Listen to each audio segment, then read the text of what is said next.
everyone, welcome to another episode of The Yoli Show, and I am Yoli Chisholm. I talk about everything marketing, past and present, and I talk about the tools, tactics, and technology that I am excited about.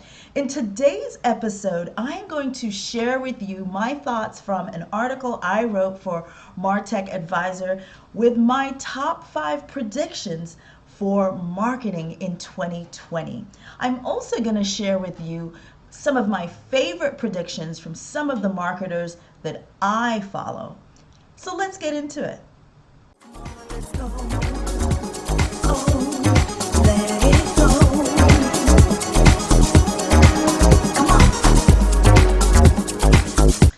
So let's get into it, guys. So this is my article on Martechadvisor where I talk about the top 5 predictions, my top 5 predictions for marketing in 2020. And I really start out reflecting on the last decade. For me as a marketer, 2020 has always been a marker, a milestone, a year that was always a marker in terms of marketing milestones, I should say. So if you think about when, digital was going to surpass traditional marketing, or when cord cutting was going to be at its peak, or when mobile was, 2020 has always been that marker year, and now we're here, and all the evolution and revolution related to technology and related to buying behavior and related particularly to buyers having control, influenced by social and the mobile phone.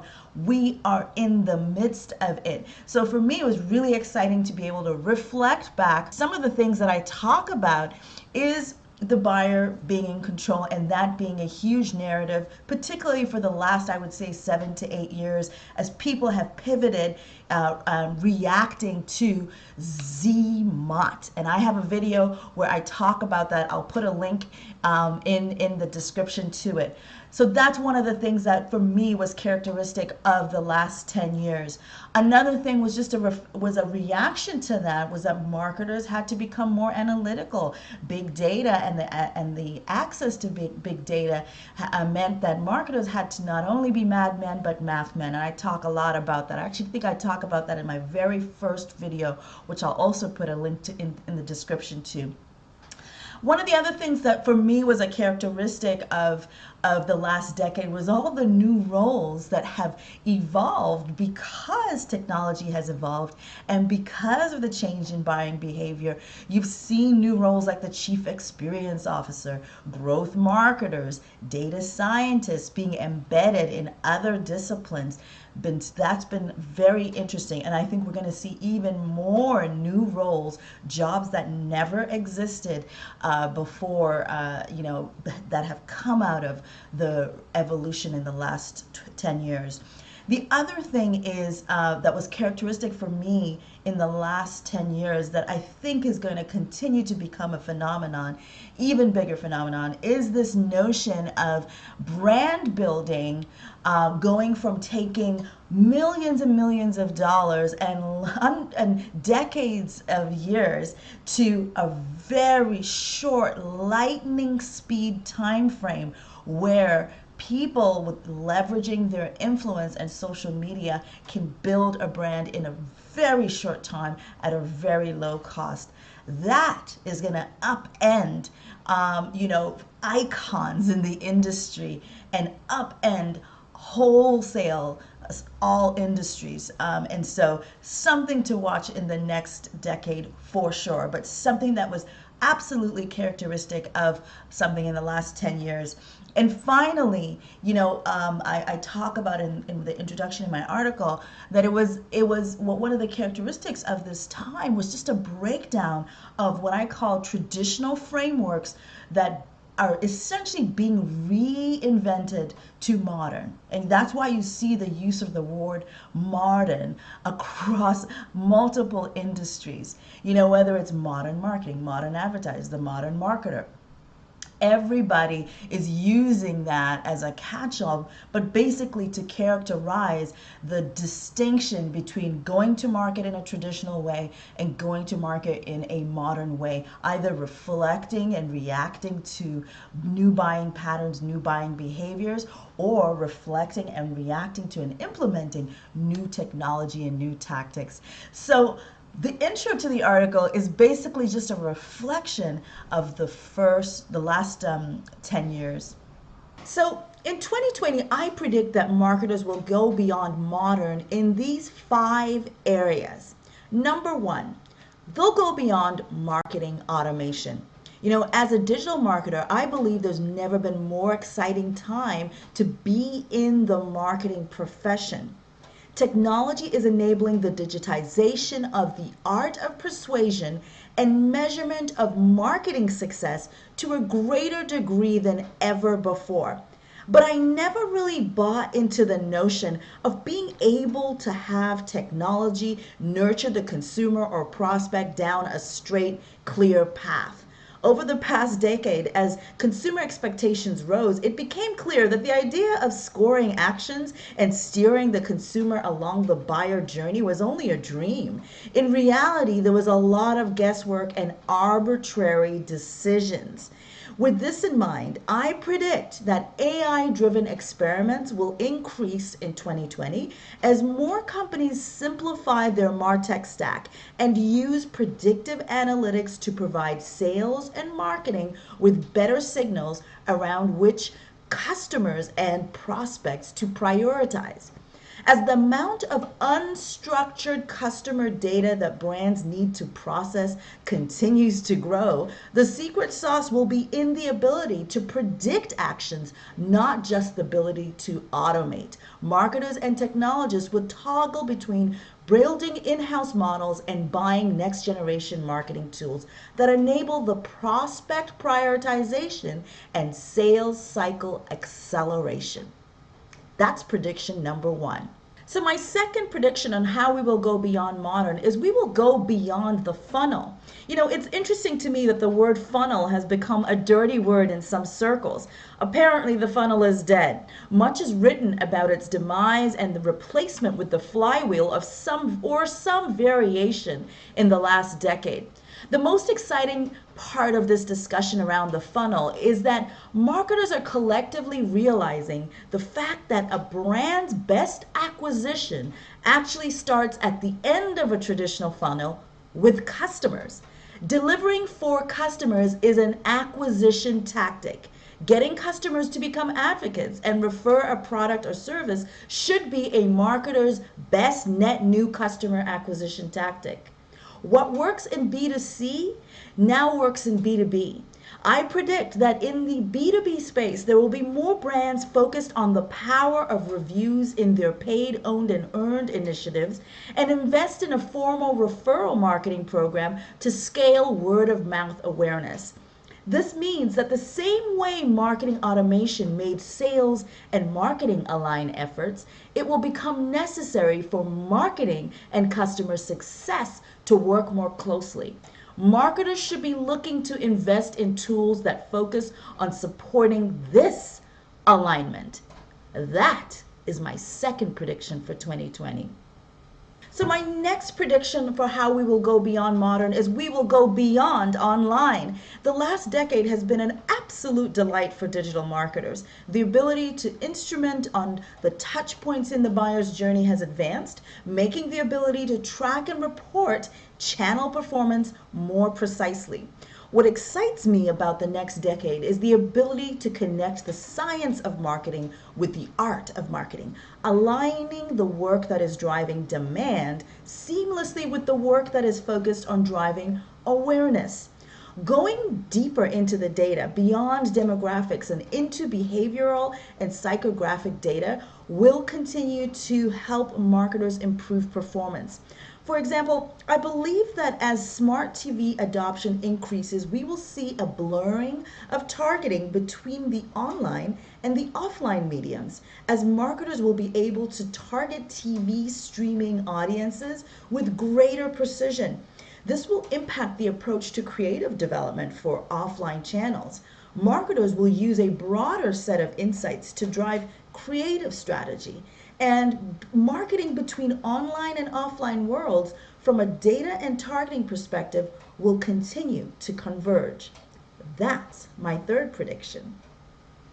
So my fourth prediction is we will go beyond social for marketing. While it was traditionally been the marketer who has driven adoption of social media as part of brands' go-to-market strategy, in the last decade we have seen social become a core part of how businesses do business across the company.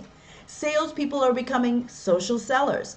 Customer service representatives are incorporating social and messaging into their customer care. Product marketing is conducting research in social to accelerate feature improvements and new product development. I predict we will see social media management as a role expand out of marketing as a discipline and become a capability that sits in multiple business units across a company. Chief technology officers and chief information officers will need to find the technology to support the effort to make social media the foundation of customer-facing departments without creating data silos. This will be driven by the phenomenon we are seeing. Employees use social media in their personal and professional lives. In 2020, a growing number of critical corporate roles outside of marketing will require experience with social media management tools. For marketers, this means that you'll need to become the subject matter expert on social media management and drive centers of excellence across the business. That's my fourth prediction. So lastly, the last prediction I have is that we will go beyond the transaction. Last year, I predicted that we would see more brands take a stand on social issues. I thought that these campaigns would largely be driven by insights brands gather on what customers care about. This prediction came true with varied success, but regardless, enduring brands understand that they have to connect with customers on a personal level to earn the love of a fan or advocate. A fellow marketer once said that brands are in fact candidates. Buyers vote with their wallets. This is an interesting way to think about the customer-brand relationship. It's made even more challenging as consumers look for more control of their data, but expect brands to know them and deliver personalized experiences. In 2020, I predict that brands will have to go beyond the transaction, beyond just getting the sale, in a world where you can be hashtag canceled or hashtag boycotted for missteps. This means marketers with diverse teams, a test and learn culture, and socially savvy, data-driven mindsets will do better. It also means that brands need to hire those who can go beyond the sale and build a base with mutual values. For marketers, this means your checklist on strategy and creative approach needs to have a broader point of view. For some teams, it might mean looking into filling the gaps in skill sets. Also means marketers should be looking for technology that enables them to monitor for potential crises and discover valuable insights. That is prediction number 5. So guys, what I want to do next is take you through some of my favorite predictions from my favorite marketers. You know, there's a segment of marketers in our industry and our ecosystem that I like to liken to the same way big fashion brand, iconic fashion brands might go into indigenous areas or go to the street and find styles they like and then reproduce them for haute couture. There are marketers who essentially are on the streets, on the ground level, actually witnessing what behavior is happening and changing in the buyer's community. And marketers essentially steal their ideas, leverage their insights, and use them for big business. That's just my personal opinion. So, 2 marketers who I love that the big businesses love to hate. First, Gary Vaynerchuk. What does being a contemporary communicator mean? It means that you are blindly religious around this. It means that you understand where people are paying attention, whether that's Twitch or TikTok, or believe it or not, organic reach on LinkedIn, or pre-roll on OTT. It's understanding that modern television commercials and modern print ads and modern radio ads are overpriced outside of the Super Bowl. And it means that, you know, the Facebooks and the Twitters and the Instagrams and the YouTubes and the pre-roll Spotifys are grossly underpriced. And then are you capable of creating the creative, the videos, the pictures, the written words that are contextual to those platforms, not taking commercial and putting it on YouTube, to make the agenda successful? You are a pain in the ass to the industry, who ought to know all of this. Nothing you are telling me actually is brand new. This has been around for some time. So what makes you different from the rest of the industry? I'm all about, where is the media underpriced? Where is it overpriced? I obviously want to buy underpriced. So for me, social media, not all of them, the current state of certain media products within certain media platforms is so wildly underpriced. Facebook, Instagram stories, right? LinkedIn, pre-roll YouTube when you tie it into the Google search. So I'm all about underpriced attention. Quite a bit of that is happening on social media today. In 10 years, it might be on voice or something else. So guys, I wanted you to hear what Gary said at the ending about voice. You know, it's very interesting how he talks about where media is underpriced. And for marketers, I'm sure most of you are, you know, the struggle between trying to convince traditional marketers and leaders who still are sort of old school media that they really should be leveraging, and it's a better investment to be in the new school media, is always going to be ongoing. And whether it is trying to convince folks that, hey, it's better to spend your money on Instagram stories than it is on LinkedIn ads, or it's better to spend it on TikTok than it is to do a TV commercial, that's going to be always going to be our battle. But what I did find interesting is just him continuing to reinforce what he has been talking about quite a bit, more and more so, is that voice is going to be a factor, and brands are going to need to figure out what their voice strategy is. And if you are a number 2 or 3 or 4 brand, you are going to struggle to cut through the noise and get your voice heard if you're not the de facto brand in a category. Being number 1 and getting to number 1 is not going to be via direct response marketing. It's going to be via driving brand awareness. Just my opinion. But anyway, prediction is voice is going to become even more important in the next 10 years. Now, next up is Neil Patel. So guys, here is an article that Neil Patel did, basically just talking about marketing trends for 2020. And to be quite honest, I'd rather you don't read this article, because I'd love to keep all these secrets to myself, because I believe that what he shares will actually give marketers and brands who listen an edge. My opinion of both Gary Vaynerchuk and Neil Patel are such that they're usually on the bleeding edge of what's happening in terms of marketing innovation and particularly acquisition and brand awareness strategies.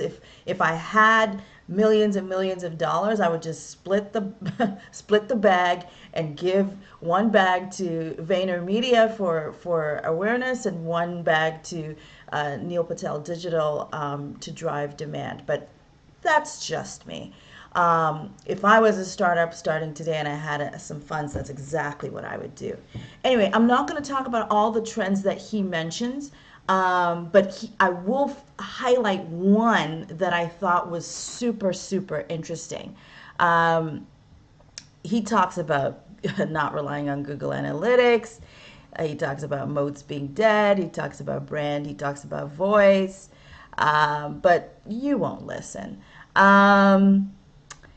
The interesting thing I did want to sort of highlight, which for me was like, wow, I gotta read up on this, was his fifth trend was marketing will become an even more level playing field, and you'll have no choice to use automation. And what he was specifically talking about is just the volume of content you have to develop for SEO is just so huge.